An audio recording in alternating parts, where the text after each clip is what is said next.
Dag 96 van ons reeks deur die Nuwe Testament. En ons trek nou nog steeds in Handelinge. Dit is wonderlik om so saam met jou te kuier.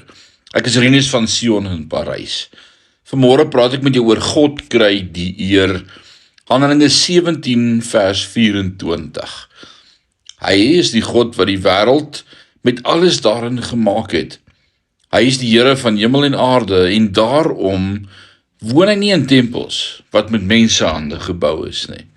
God is ons skepper. Die onbekende God is die God wat alles gemaak het Paulus verklaar.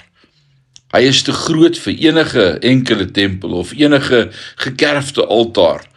Maak nie saak hoe mooi of indrukwekkend dit mag lyk nie.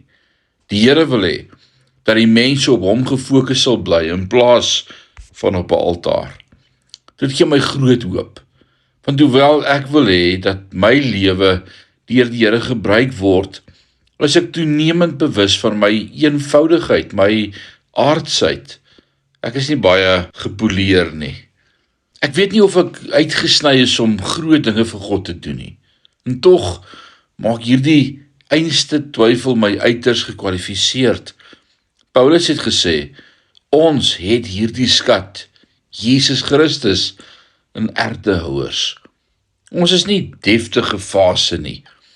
Ons is net gewone blikkruike, wat nie oor ons uiterlike spog nie, maar oor wie ons innerlik het. As jy nie in staat voel om te deel, te getuig, te leer of te bedien nie, is jy 'n ideale kandidaat. Want God sal die eer kry en nie jy nie. En daarom in hierdie dag bid ek dat die Here my en jou sal gebruik in sy hand. En dat jy sal weet, jy is tot alles in staat deur Christus wat jou die krag gee.